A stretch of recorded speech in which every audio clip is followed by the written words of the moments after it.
Telediario, con Mariuxi Mosquera.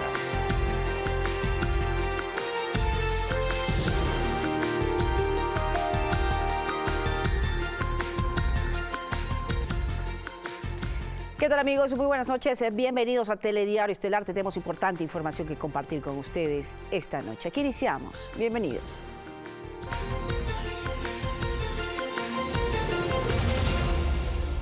Por mayoría absoluta, el Pleno del Consejo de Participación Ciudadana Transitorio resolvió cesar en funciones a los actuales integrantes del Consejo Nacional Electoral. Los vocales del CNE tendrán 3 días para apelar la decisión. Patricia Ochoa, viuda del general Jorge Gabela, fue recibida en comisión general por la sala ocasional que investigará lo relacionado con el asesinato de su esposo. El Ejecutivo tiene listo un veto parcial a la Ley de Reactivación Productiva. Así lo confirmó la vicepresidenta María Alejandra Vicuña, quien este martes cumplió agenda en Manabí. En lo internacional, detienen a 51 presuntos narcotraficantes en la frontera entre Perú, Colombia y Ecuador. El operativo se produjo tras el estado de excepción por 60 días decretado por el gobierno peruano. Y en los deportes, el Nacional de Ecuador se encuentra en Argentina para jugar por la Copa Sudamericana ante el Defensa y Justicia.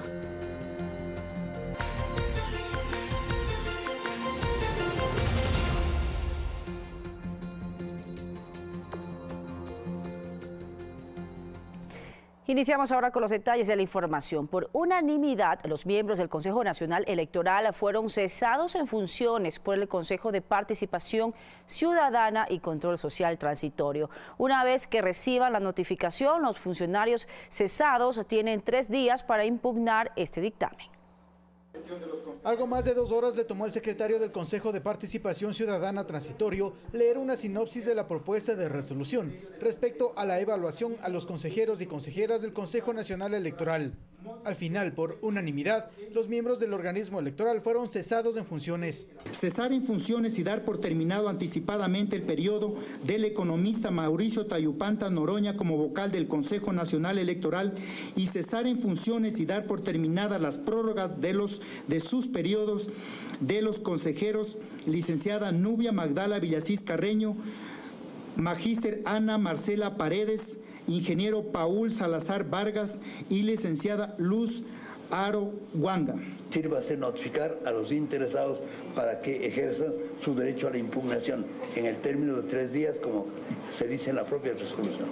De acuerdo a las conclusiones de la evaluación, los funcionarios, ahora cesados, incumplieron su tarea en estos aspectos: legitimidad del cargo, cumplimiento de funciones, debida gestión de recursos públicos, transparencia y evaluación ciudadana. Y en algunos casos particulares, en la gran mayoría de ellos, es evidente que las resoluciones y la acción que tuvo el Consejo Nacional Electoral estuvo vinculada a intereses particulares del Ejecutivo anterior. El Consejo Transitorio analizará las posibles impugnaciones que se presenten la próxima semana. Cuando se produce el cese es tanto de principales como de suplentes, como pasó con el Consejo de la Judicatura. Una vez que el organismo de transición defina las impugnaciones, establecerá quién o quiénes manejarán las riendas del organismo electoral para no afectar ni causar retrasos en la organización y planificación de las elecciones seccionales del próximo año. Javier Ceballos, Telediario. Y Patricia Ochoa, viuda del general Jorge Gabela, junto a su abogado Ramiro Román, comparecieron ante la comisión ocasional que investiga lo relacionado con el asesinato del excomandante de la FAE. Allí insistieron en que este es un delito de Estado y que la Asamblea debe dar respuestas. Bajo la atenta mirada de los legisladores y de todos quienes coparon la sala, Patricia Ochoa, esposa de Jorge Gabela, general de la FAE, asesinado en su propia casa en diciembre del 2010, relata todo lo que su familia ha soportado durante los últimos 8 años. Hay documentos de persecución, hay oficiales y mucho más. Cuando se conformó ese comité que hizo desaparecer el tercer producto, ese comité insensible, ese comité infame que me entregó un informe forjado. Cuando los legisladores consultaron sobre el contenido del informe del perito Roberto Mesa, Ochoa responde cuáles fueron las conclusiones del segundo producto entregado por el argentino, donde se establece la relación del homicidio con las denuncias del militar al proceso de adquisición de los helicópteros DRUF por un monto superior a los $45 millones entre el Ministerio de Defensa de Ecuador y la empresa Hindú HAL.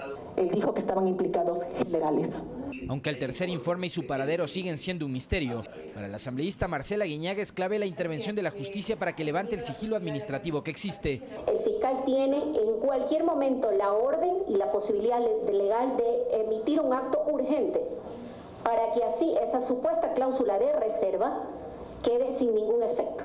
El abogado de la familia Ramiro Román sugirió a los asambleístas el solicitar a la Contraloría el examen efectuado por Carlos Polit, donde constan los nombres de todos quienes estarían involucrados en la compra de las aeronaves. Porque ahí están los autores, partícipes y posteriormente los responsables. Dijo estar convencido de la certeza del informe del perito. El delito de Estado existe. Ochoa reiteró en varias ocasiones que su causa no persigue fines económicos, pero que busca limpiar el buen nombre de su esposo y con eso, aunque tarde, pero que se haga justicia. Justicia tardía no es justicia. No es justicia. A mí no me están dando justicia. Lo que les pido es verdad. El compromiso de quienes forman parte de esta comisión fue que en el tiempo que se han fijado de 90 días, poder aportar a los organismos judiciales para esclarecer este caso. Creo que no vamos a descansar hasta que esa verdad salga a la luz. Por esta comisión tendrán que desfilar todos los ministros de justicia y toda la comisión interinstitucional que trató el caso Gabela. El abogado concluyó solicitando que el expresidente Correa también sea llamado a comparecer para que rinda su versión. Alexis Moncayo, Telediario. Y de igual forma, la esposa del general Jorge Gabela informó que el asambleísta Jorge Serrano confirmó que el informe final del Comité Interinstitucional se entregó al expresidente Rafael Correa y al fiscal del Estado, Galo Chiriboga, en junio de 2015, 4 meses después del accidente aéreo con 4 helicópteros Truff. En el informe final, que fue realizado por el perito Roberto Mesa, se habrían determinado las causas del deceso, las responsabilidades y también los responsables. Y en otras noticias, este miércoles finaliza la instrucción fiscal de 120 días en el caso del secuestro de Fernando Balda. En las últimas horas se filtró un audio de una supuesta conversación entre el agente Chica Isa y el expresidente de la Asamblea, José Serrano, sobre el financiamiento de la defensa de los agentes involucrados en este caso. En enero de 2018 se habría realizado la conversación en el despacho de la presidencia de la Asamblea en Quito. El agente Raúl Che habría grabado a José Serrano.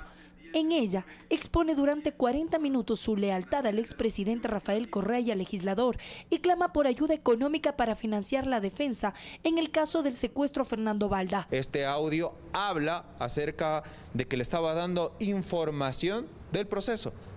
En lo que se está judicializando en este caso es quién secuestró, quién ordenó el secuestro. El abogado del agente de inteligencia acepta que la entrevista existió y que el audio no es nuevo. Aclara que se entregó a la fiscalía hace 2 meses para la investigación. Raúl Chica Isa dio su testimonio anticipado. Él aclaró y mencionó la grabación en la asamblea. Había suplicado por ayuda y nadie le ayudó. A Chica Isa y a Falcón los dejaron a pie. Habría que preguntarle al señor Chica Isa qué otra información conoce que se la ha reservado hasta el presente momento. En la grabación, Raúl Che solicita a José Serrano $65,000, recursos que le sugiere que podrían salir de la Secretaría bajo la figura de una operación. Tratando de desperfilar, de hacerle perder valor al colaborador eficaz en sus afirmaciones para crear la duda y dejar sin piso la tesis de que el señor Correa desde atrás, sobre la base de un aparato organizativo de poder, dirigió el secuestro del señor Balda. $20,000 fue el monto que pactó Raúl Che con José Serrano como primera entrega. Debía realizarse de manera urgente para pagar a sus abogados y al de los agentes ahora detenidos Diana F. y Jorge E. Pacta la entrega de dinero que no le dieron y eso lo tiene dicho Raúl Chica Isa en su testimonio anticipado.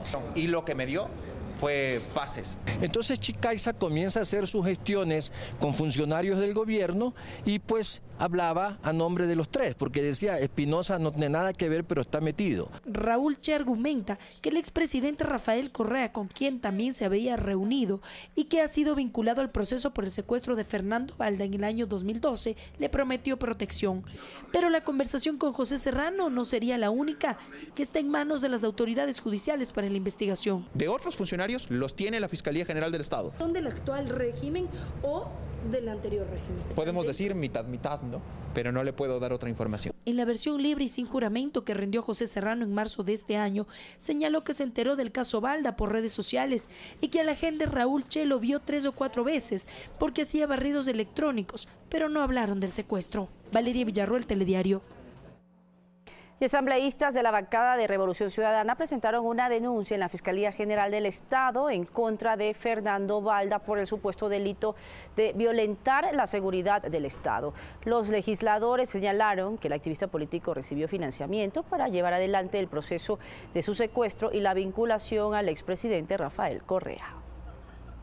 Nos estamos refiriendo al testimonio del señor Raúl Che, que en este caso básicamente se refiere a aquellos indicativos o cooperación que tenía y su relación con el señor Balda. Estos son temas que deben ser investigados. Nos parece que esto podría atentar contra la seguridad del Estado en temas de información, acceso a venta de equipos para piratería. Está más que claro que lo que están buscando es hacer una persecución política contra Rafael Correa Delgado.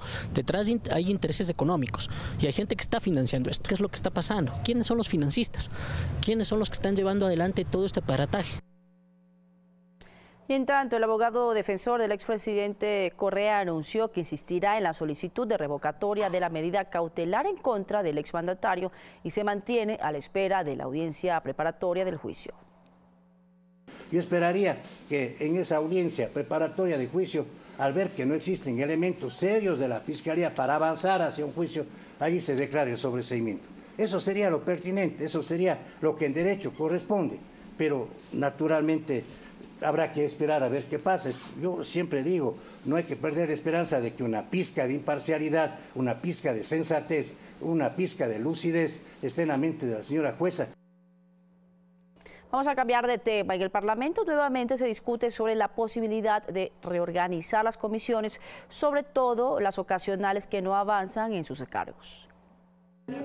La semana pasada, Eliseo Azuero, César Litardo y Ana Belén Marín decidieron excusarse de participar en la Comisión Ocasional de Asuntos Fronterizos, sala creada para principalmente elaborar un proyecto de reformas a la Ley de Seguridad Pública, tarea en la que poco o nada se ha avanzado. Lamentablemente pasamos el tiempo en comparecencias que no traían los resultados que todos esperábamos para la frontera norte. Desde entonces se planteó la necesidad de que el Pleno, organismo que dio paso a su conformación, decida sobre la reducción del número de legisladores que la integran. A no mayor a 9 legisladores, a que se haga una evaluación de parte del CAL, del trabajo y de las agendas de cada comisión ocasional. Hay quienes consideran que los proyectos de ley y temas a tratarse deben ser responsabilidad de las 13 salas permanentes de la Asamblea. Yo pensaría que debería anular las comisiones, las ocasionales y enviar ya las comisiones permanentes sin ningún cálculo político. En la jornada de este martes, Raúl Tello de Unidos por Pastaza, y quien ha visto quedar en la nada 2 de sus intentos de enjuiciar políticamente al Consejo de la Judicatura y al Superintendente de Bancos,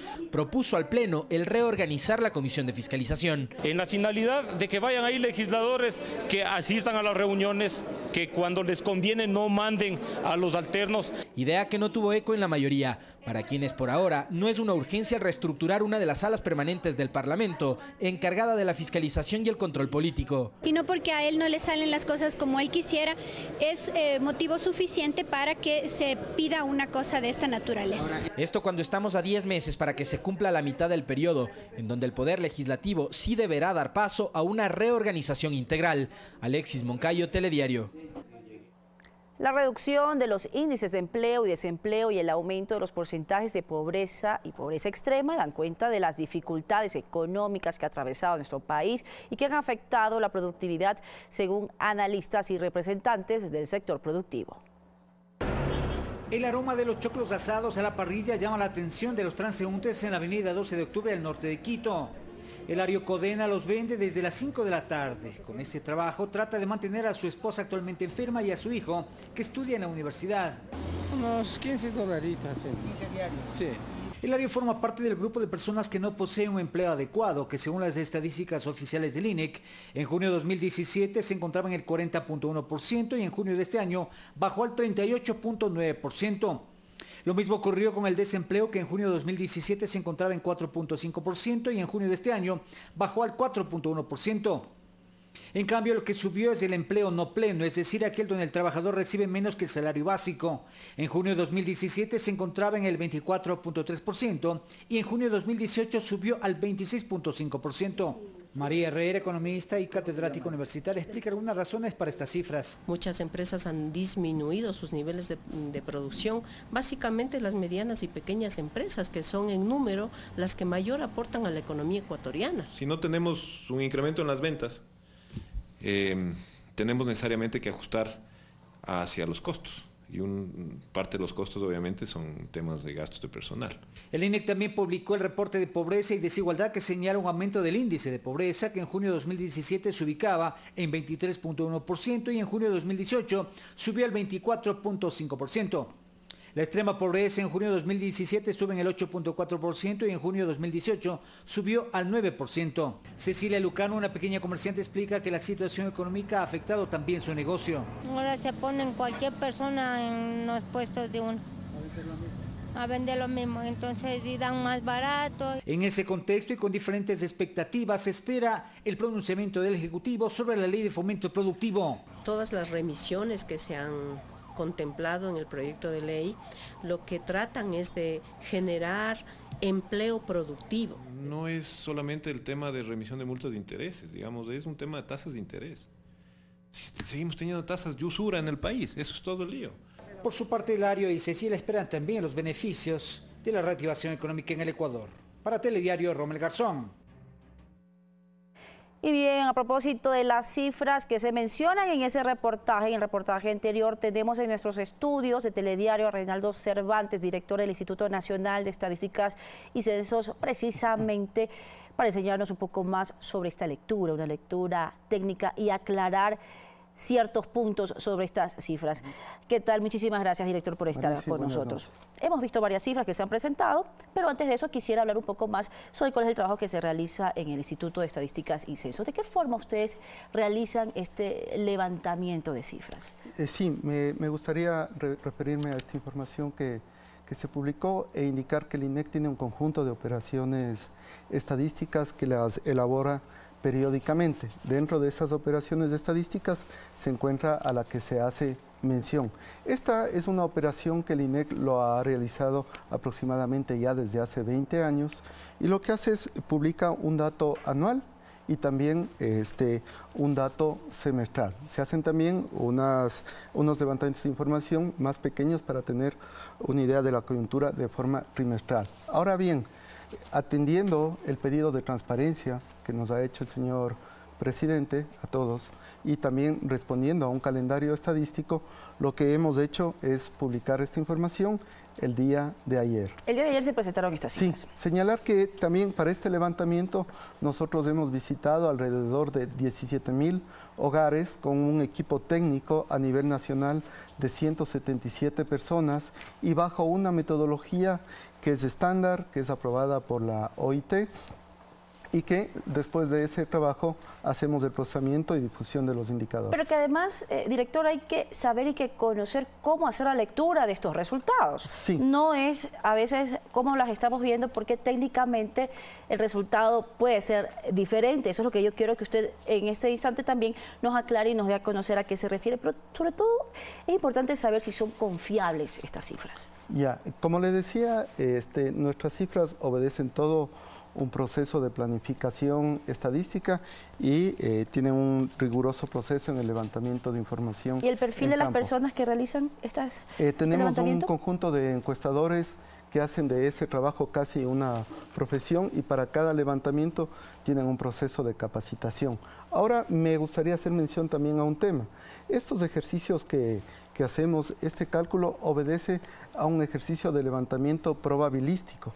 Entonces, cuando usted tiene un estimador y trabajamos en un modelo de encuestas, ese estimador también tiene un intervalo de confianza sobre el cual hay que leerlo. Bien. Entonces, las cifras, aparte de decir, por ejemplo, un 24.5, se debe señalar que el valor real está entre ese punto y un intervalo de confianza. Cuando uno quiere analizar si ha existido una variación de un periodo a otro, lo que tiene que identificar es si es que los dos estimadores no se intersectan sus intervalos de confianza y que, como veremos A continuación, en varias de las estimaciones y lo que se ha indicado, lo que se observa es que no existe una variación estadísticamente significativa. Bien, bajo esa premisa, director, vamos ahora a conocer cuáles son los resultados de esas cifras. Se está hablando, vamos a iniciar con el empleo en el país. Okay. ¿Qué cifras se arrojan sobre el empleo? Ya, quizás para esto me gustaría contextualizar.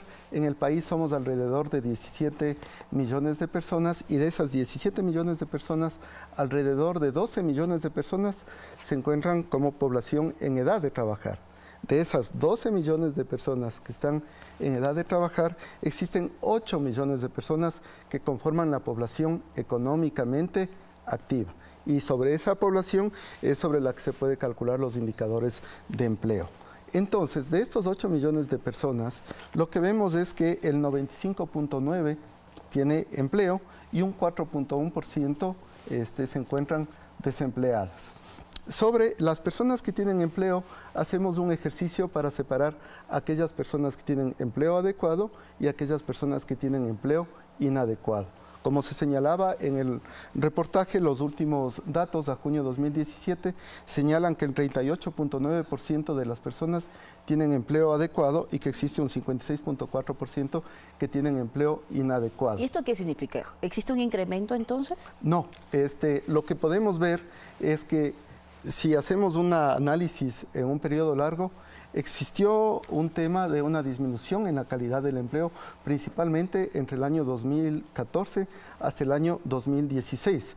Posteriormente, lo que se ha hecho es, y este gobierno, se puede ver en las cifras, lo que ha hecho es frenar esta tendencia a que vaya disminuyendo el empleo adecuado. Ese es el resultado que se tiene, 2018 versus a los resultados anteriores a partir de 2014. Sí, y también en esto me gustaría señalar que un análisis correcto debe comparar lo que es comparable. En este caso debemos comparar el mes de junio 2018 con el mes o los meses anteriores de junio de los años anteriores. Y esto porque muchas veces lo que se hace es comparar junios con diciembre, pero hay que recordar que los temas de empleo tienen ciertos fenómenos de estacionalidad. Entonces, en diciembre, por ejemplo, dada la mayor demanda de la población hacia algunos productos, las empresas tienden a contratar a más personas y todo. Entonces, no es correcto comparar junio con diciembre. Lo correcto es comparar junio con junio. Y cuando vemos junio con junio, vemos que el indicador prácticamente mantiene su mismo valor. Para entenderlo un poco mejor, director, es decir, que se ha frenado realmente el incremento, o sea, ¿sería un dato positivo entonces? Tendencialmente lo que vemos justamente, hubo una disminución, hoy se ha logrado frenar y lo que esperaríamos es que todas las políticas del gobierno nos permitan evaluar en periodos posteriores y ver un incremento en el tema del empleo adecuado. Pese a las complejidades que se han presentado en este último año. Sin duda tenemos una serie de complejidades.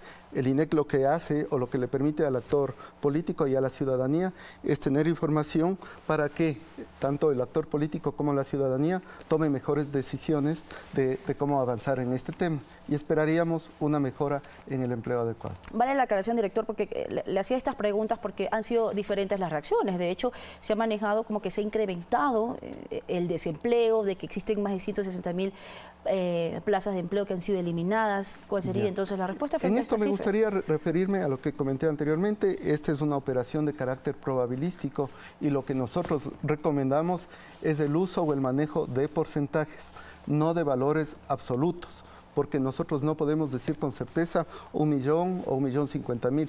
Cada estimación tiene un intervalo de confianza y entonces es mejor trabajar con el tema de los porcentajes. Ahora, director, hablemos sobre los niveles de pobreza por ingresos. ¿Cuáles son los resultados que se entregaron? Ya, con gusto. Me gustaría señalar que en el país tenemos distintas mediciones de pobreza. Hay unas mediciones de pobreza de carácter más estructural, como la de necesidades básicas insatisfechas o la pobreza multidimensional, y hay otras que son más de carácter coyuntural. En el tema de carácter coyuntural tenemos el tema de la pobreza por ingresos.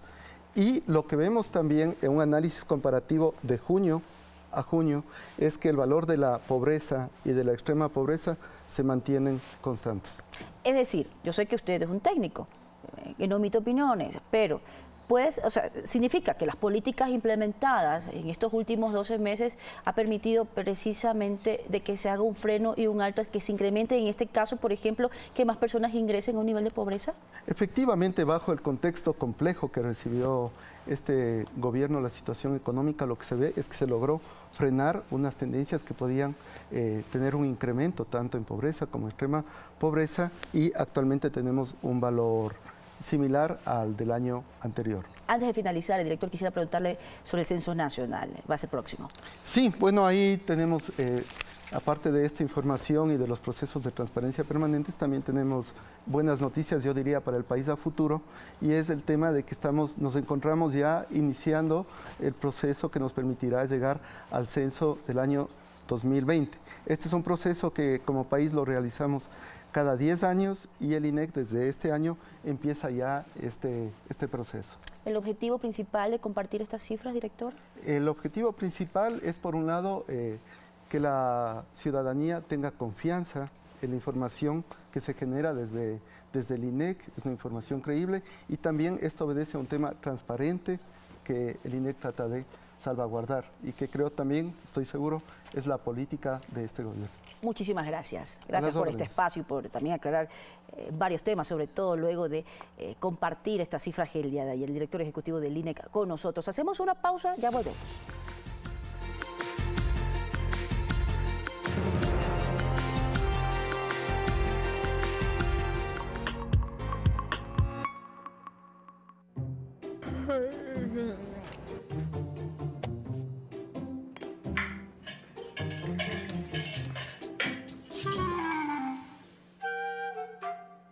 Un café. Hacemos tu vida más fácil. Café TV. Pensando en ti. De lunes a viernes a las 10:30 y los sábados a las 9 horas. Por Ecuador TV. Desde la pantalla grande hasta tu casa llegan historias de drama, comedia y romance.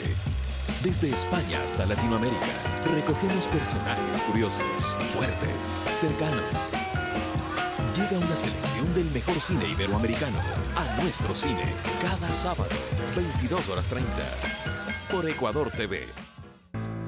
Sus temas han sido interpretados por Luis Miguel, Carlos Santana, Armando Manzanero, Carole King, Cristian Castro, Air Supply o Mercedes Sosa. Alejandro Lerner. Este viernes 23 horas, en los musicales de Ecuador TV.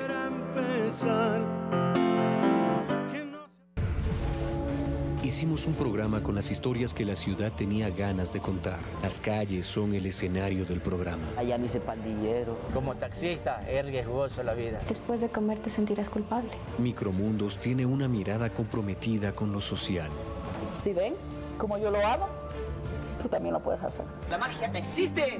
Suficientes son los problemas de un solo día, como para preocuparse por el futuro.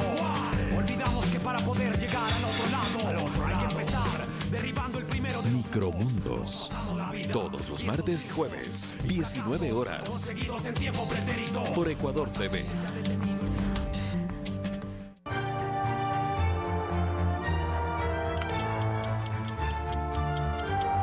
Ideas diversas. Posiciones contrapuestas. Perspectivas diferentes. Nosotros nos enfocamos en los argumentos. Ustedes sacan las conclusiones. Blanco y negro. Todos los domingos 21 horas.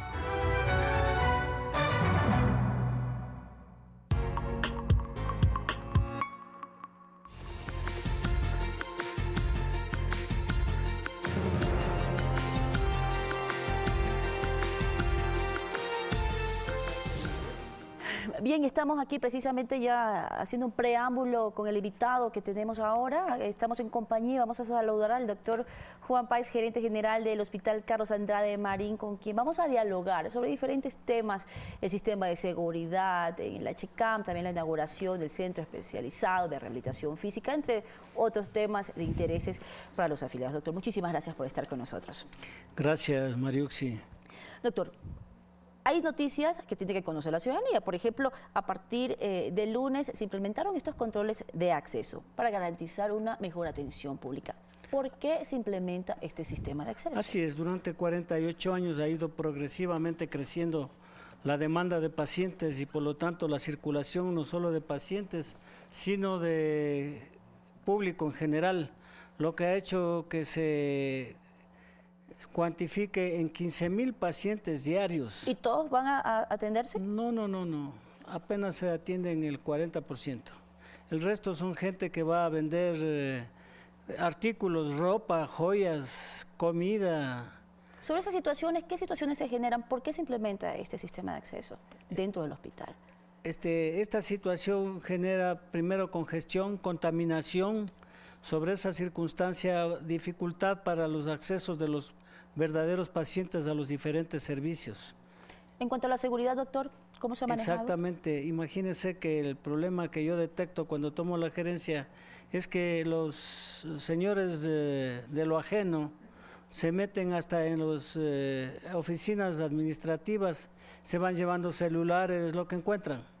Entonces esta circunstancia me hizo tomar una decisión inmediata de poner fin a esta circunstancia y hemos organizado de manera que los pacientes tengan su acceso libre, una zona para que pasen los minusválidos, otra zona para que pasen los pacientes a consulta externa, otros a laboratorios, a gabinetes, y con ello pues hemos conseguido cambiar la cara de la casa totalmente. Se ve mejor, doctor. Entonces, en este caso, por ejemplo, tendrían un primer filtro, tendrían que ir solos o acompañados los pacientes. Si es que el paciente necesita compañía para consulta externa, pues bienvenido, se da una persona que tiene que identificarse abajo con los controles y posteriormente se dirige a la zona de consulta externa, o a su vez si necesita hacerse un examen simple o especializado, igual puede ir acompañado de alguien. Para entender, las medidas de bioseguridad de las cuales ustedes hablan, uno de los objetivos precisamente es asegurar. ¿Qué significa bioseguridad? Bueno, nosotros tenemos que pensar que los usuarios son los dueños del hospital y nosotros, los generadores de los servicios, tenemos que hacer una gestión en beneficio no solo de la seguridad, sino de dar una alta calidad de atención, que es lo fundamental, puesto que el hospital es un hospital de alta contingencia, de nivel 3, donde efectuamos procedimientos de alta tecnología. Es decir, 15,000 personas circulan diariamente, dice usted, y apenas un 40% van a atenderse. Así es. Ahora, ¿ustedes realizaron algún tipo de plan piloto, pruebas antes de implementar este sistema de acceso? ¿Sí? Así es, Mariuxi. Primero con el personal administrativo, tanto de gestión de pacientes, de control de calidad, hemos hecho pruebas para ir adaptando a esta situación. Sin embargo, es importante informar a la ciudadanía que todavía faltan hacer algunos ajustes para que este procedimiento fluya de la manera más normal, se tenga menos congestión y sobre todo, nosotros estamos en una calificación internacional que es la calificación Canadá, que nos va a dar una acreditación para estos procedimientos de calidad. Eso es muy importante, doctor, porque además imagino que ustedes deben tener en marcha o en carpeta proyectos precisamente para mantener al Hospital Carlos Andrade Marín como un referente en el sistema de salud, donde además trabajan, si no me equivoco, un poco más de 4,000 personas. Así es, 4,370 personas. Y sobre eso le recuerdo que nosotros, por ejemplo, en este primer semestre hemos atendido 61,072 consultas externas. Hemos generado atención en emergencia para 25,000 pacientes, hospitalización 2,144 y así en cirugías hemos hecho 1,688. Tómese en cuenta que estamos haciendo cirugías de alta tecnología con el robot Da Vinci y estamos haciendo trasplantes. Estamos haciendo trasplantes de riñón, de hígado en pacientes vivos ya. Ahora con el nuevo equipo de trasplante hepático, estamos haciendo trasplantes de pulmones, estamos haciendo de médula, de córnea, es decir, el hospital se ha convertido en un referente internacional por el desarrollo de estos procesos de alta tecnología. Esto es muy importante, doctor, que la ciudadanía conozca. Muchas personas tienen familiares o han tenido un familiar que ha necesitado precisamente de un trasplante de órganos. ¿Cuál sería el proceso? ¿Cómo lo maneja la Chicam? El proceso es un poco complejo desde las instancias del INDOT, que es el Instituto Nacional de Donación de Órganos y Trasplantes, quien es el que regula a los médicos que van a iniciar estos procesos. Pasa por ello que nosotros tenemos equipos muy entrenados propios del hospital que han pasado por este proceso de tecnificación y luego el INDOT les da la certificación para poder operar. Y luego de eso está un equipo muy grande en el que están incluidos enfermeras, auxiliares, circulantes y luego de ello entonces nosotros procedemos a localizar los donantes en todas las unidades operativas del país. Y localizados los donantes, entonces se hace el proceso para el trasplante de los diferentes órganos. Hablando, doctor, ahora de tecnología de punta, ¿no? Que también hace como referente, lo pone como referente al Hospital Carlos Andrade Marín en el sistema de salud. Hablemos sobre el nuevo centro de rehabilitación, que pretende ser el más grande del país. Así es. Nosotros vimos que estamos muy estrechos en el Hospital Andrade Marín. En administración anterior se empezó el proceso, hay que reconocerlo, un muy buen proceso. Se han hecho todos los seguimientos de este programa y se adaptó una edificación que queda en la Versalles y 18 de septiembre en un área de 4.000 metros y 1.500 metros de construcción en 2 plantas, donde nosotros hemos procedido a hacer una inversión de $650,000 y hemos hecho servicios para 48 patologías que atiende fisiatría con 7 fisiatras y 36 terapistas. ¿Qué implica cuántos pacientes atendidos en este nuevo centro de rehabilitación? Nosotros estamos atendiendo ahora 320 pacientes diarios. Aspiramos a llegar a 500 con la amplitud que tenemos, es el hospital más grande y también estamos muy interesados en realizar una fábrica de prótesis.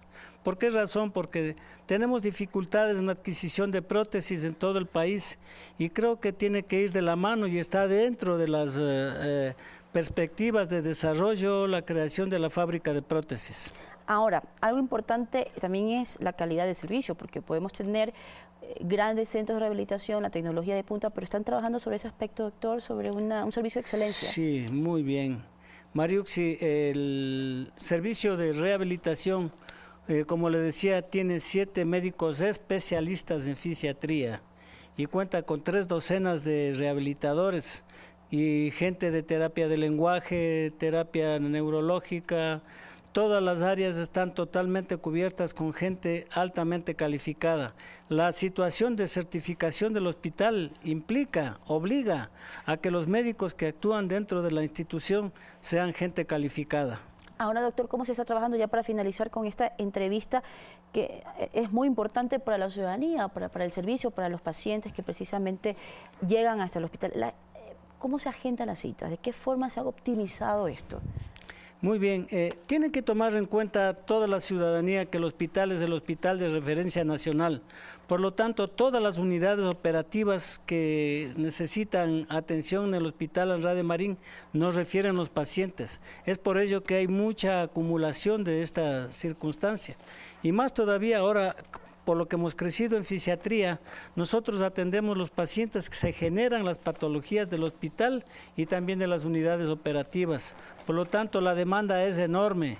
Sin embargo, de eso tratamos de buscar la manera de producir derivaciones. Son 2.000 citas que hacen aproximadamente claro, diarias, ¿no? En consulta externa. Es que el Seguro Social no solamente es el Andrade Marín, tenemos un gran hospital que es el Hospital San Francisco, otro recién inaugurado que es el Hospital del Sur, y tenemos unidades operativas de segundo nivel como el Dispensario Central o el Dispensario de la Mariscal, que también hacen cirugías y también hacen la demanda de los pacientes.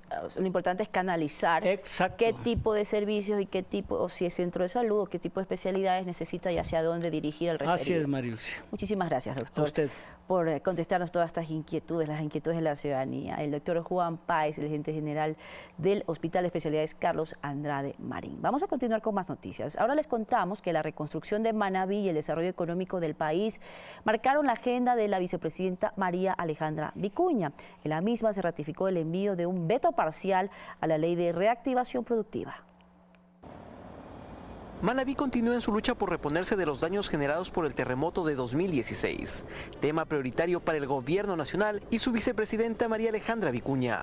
Hemos metido el acelerador y hemos logrado concretar muchas de las obras, sin duda todavía muchas más están pendientes, pero hemos ido destrabando problemas de todo tipo. Un punto específico es la seguridad, debido al potencial turístico de toda esta jurisdicción, por lo cual se devolvió a la ciudadanía las unidades de policía comunitaria de Tarqui y Montecristi. Esta obra que supera el $500,000 que se ha construido en 6 meses. Contar con tecnología de punta que sirve para la seguridad de la población y que influenciará al ornato de la ciudad. Se trata de infraestructuras con todas las comodidades en donde se puede albergar a 16 uniformados. Y este lugar se convirtió en un sitio emblemático, pues desde aquí nuestra Policía Nacional comandó gran parte de las actividades de rescate y atención a la población manabita durante los días de la emergencia. No obstante, la agenda de la segunda mandataria se enfocó en otro de los objetivos del gobierno, la reactivación productiva, donde está listo un veto parcial a esta ley.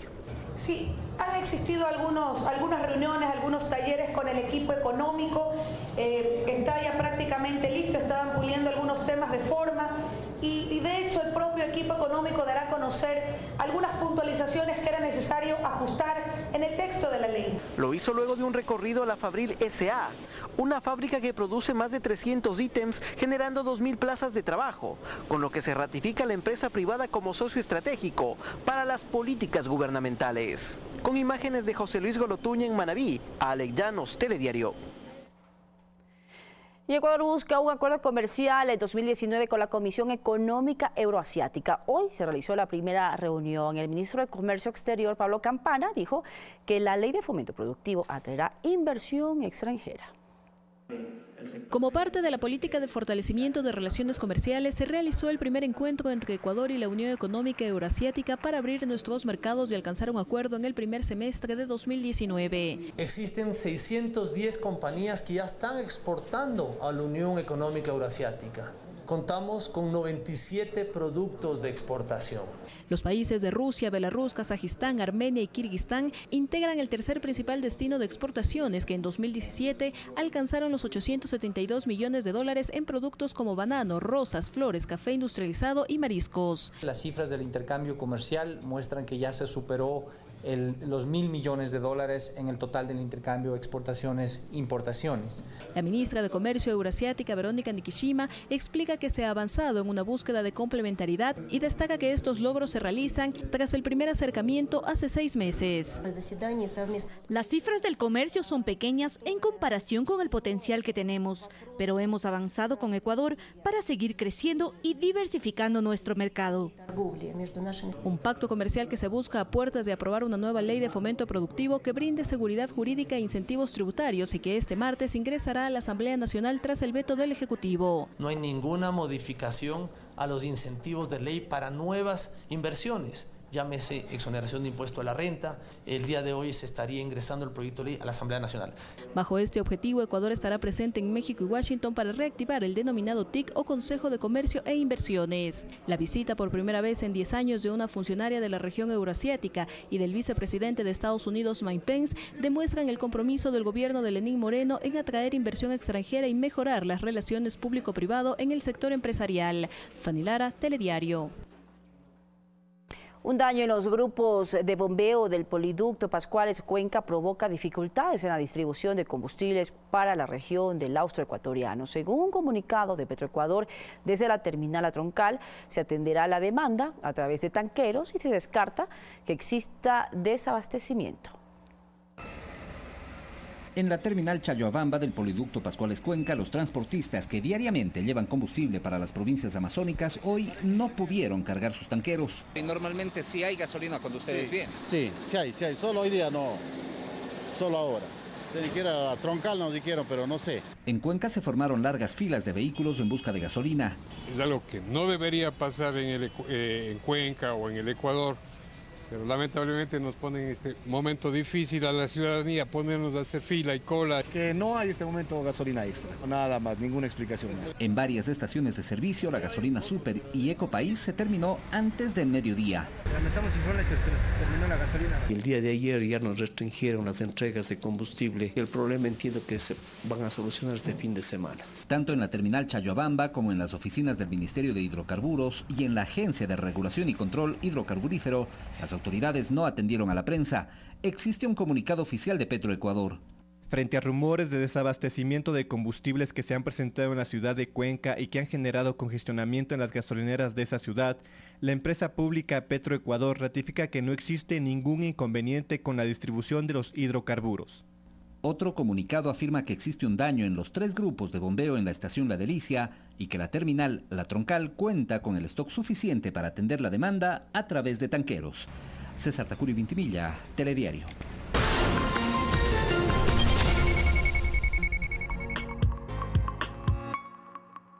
Este miércoles, 18 de julio, en Primera Impresión, Enrique Cobo, director de la encuestadora Numma, se referirá al reporte de junio realizada por esta firma sobre la realidad del país en temas políticos y sociales. Diego Tipán, subsecretario de Seguridad Ciudadana, explicará detalles sobre el proceso de selección de servidores policiales. Carlos Páez, concejal de Quito y ex secretario de Movilidad, ofrecerá su criterio sobre la problemática del transporte público en Quito y la reciente movilización de taxistas en la ciudad. Primera Impresión, con Eduardo Califé.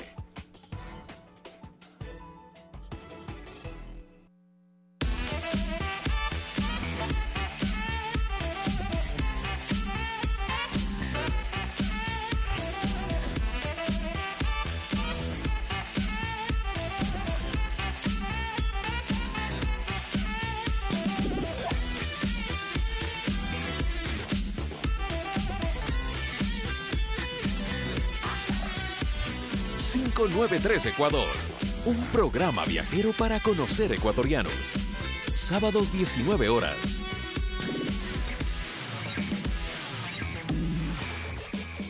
Cuando muchos de nosotros nos concentramos en ver los problemas, los innovadores están imaginando la manera de solucionarlos. Memoria del futuro, pronto, por Ecuador TV. Música, fama y éxito. ¿Qué hay detrás del escenario? Justamente vamos a viajar a Guamote. No pueden ni mantequillar el molde. El rulimán de la parte de atrás parece que se desgastó. Yo queriendo ir al gimnasio y el gimnasio cerrado. Estamos atrasados. Cuando las luces se apagan. Todos los domingos a las 18 horas. Por Ecuador TV. Nuestro planeta está en cambio. Noticias, cultura, política, actualidad. Los hechos que marcan la historia están en Informe Mundial.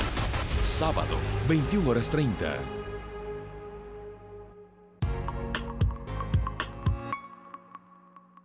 Las noticias internacionales llegan con el auspicio de 3 lácteos al día, fuerza, vitalidad y mucha energía.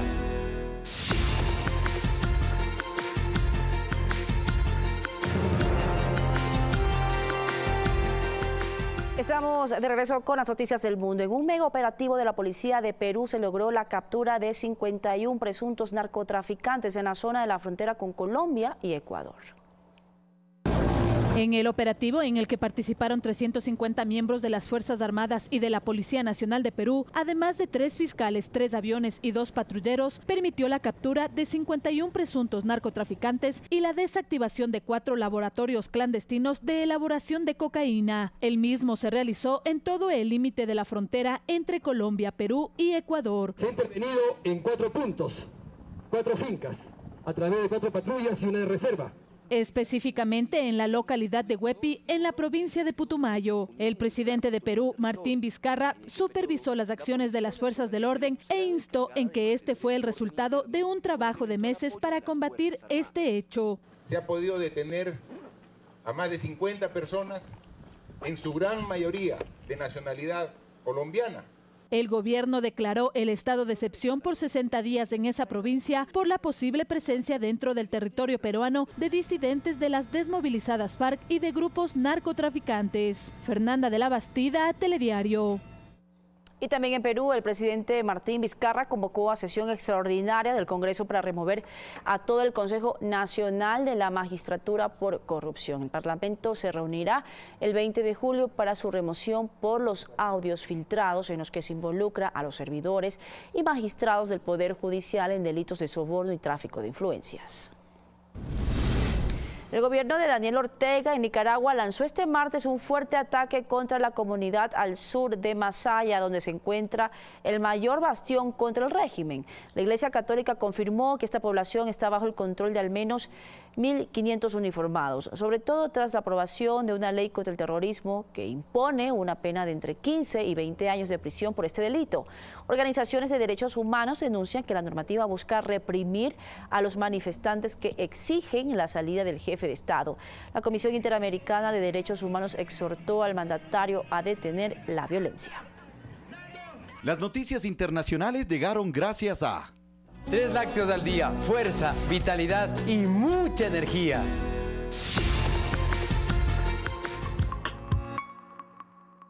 Para llegar alto hay que tener mucha energía. Por eso siempre tomo 3 lácteos al día. Yogur en la mañana, leche en cualquier momento y mucho queso en mi locrito. ¿Y tú?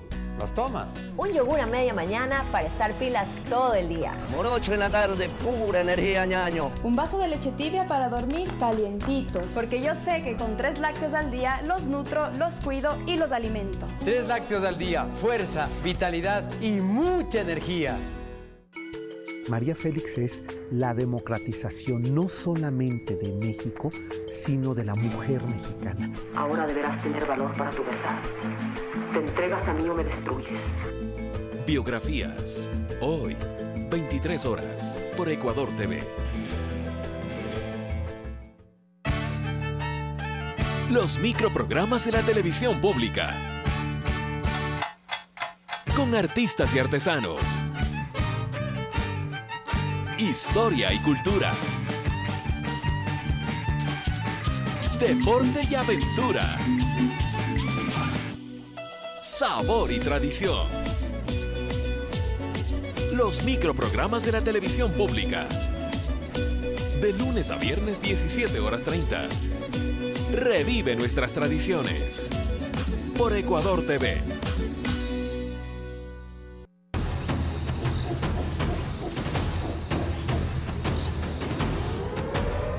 Planeta Peligro. Este mes en Ecuador TV. Este miércoles no se puede perder Café TV, la mejor combinación entre entretenimiento e información. En nuestro segmento legal hablaremos sobre los problemas más comunes entre arrendadores y arrendatarios y cómo solucionarlo. Además, les contamos cuáles son las supersticiones más comunes y cómo afectan el comportamiento de las personas. Y por último, les tendremos también todos los detalles de la Maratón del Cuento que se realizará este 20 de julio en Esmeraldas. Eso y muchísimo más como siempre aquí por Café TV a las 10:30 en punto de la mañana. Bienvenidos a La Descarga, el espacio para los amantes del buen rock nacional e internacional. De lunes a viernes desde las 18 horas. Te esperamos. Por Ecuador TV. Pronto, Cine.es. Por Ecuador TV.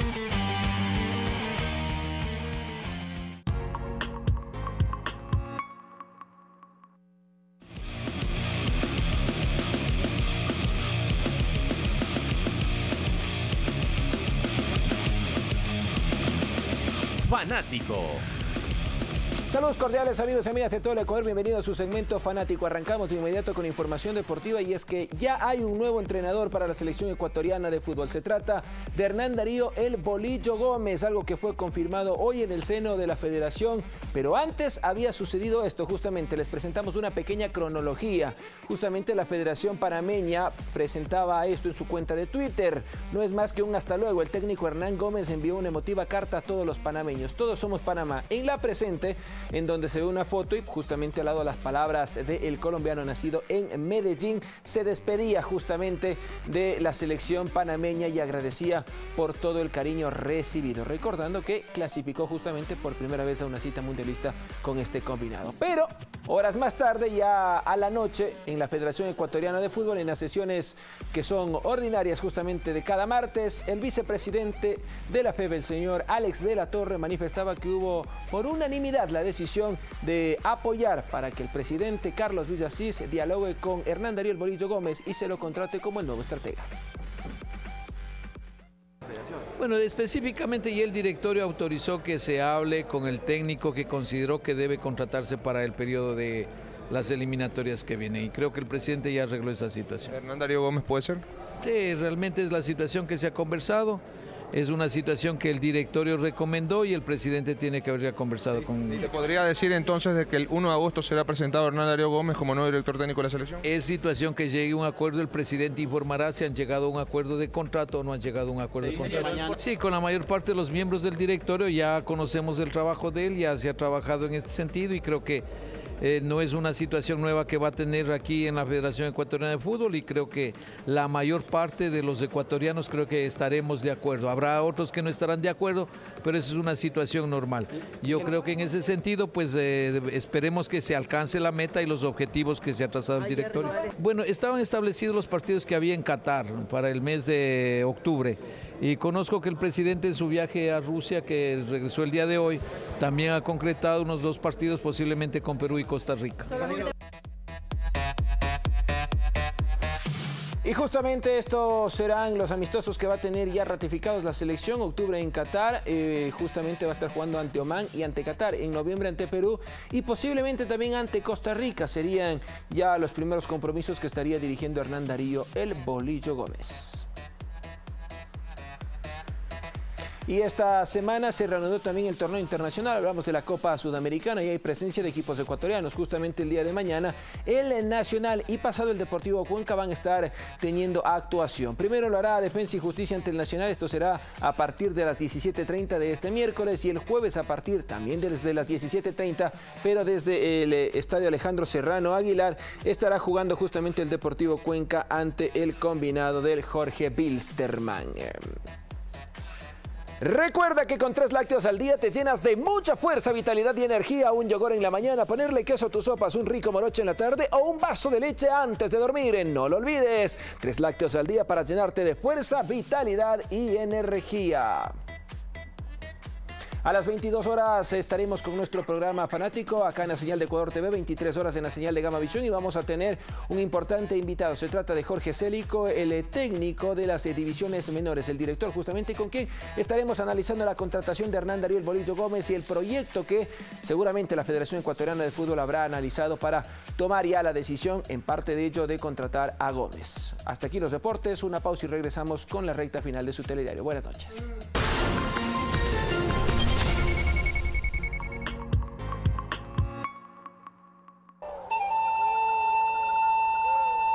Una vez al año, el runa andino desordena la Pachamama, desordena el universo. Misticismo, tradiciones ancestrales, cultura, cargadas de música, ritmo y sabor. Ecuador de fiesta, todos los domingos 18:30 por Ecuador TV.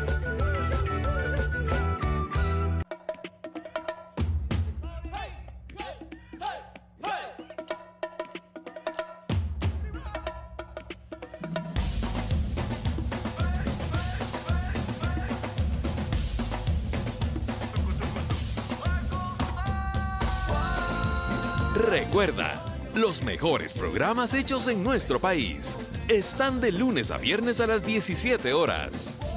Solo por Ecuador TV. Coyuntura mundial. Adentrarse en la historia. Reflexiones a profundidad. Enfoque mundial. Con Fabricio Ceballos. Todos los sábados 21 horas. Por Ecuador TV. Este miércoles, 18 de julio en Primera Impresión, Enrique Cobo, director de la encuestadora Numma, se referirá al reporte de junio realizada por esta firma sobre la realidad del país en temas políticos y sociales.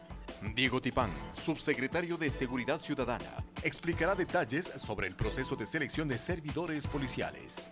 Carlos Páez, concejal de Quito y ex secretario de Movilidad, ofrecerá su criterio sobre la problemática del transporte público en Quito y la reciente movilización de taxistas en la ciudad. Primera Impresión, con Eduardo Califé.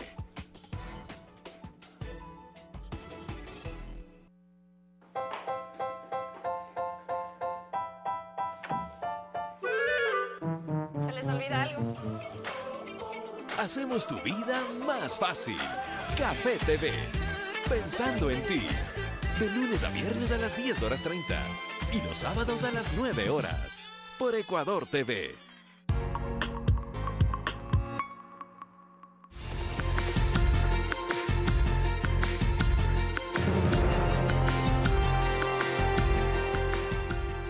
Momento de finalizar. Muchísimas gracias por acompañarnos y también por informarse con Telediario Estelar. Quédese en nuestra sintonía, ya vienen los deportes. Buenas noches.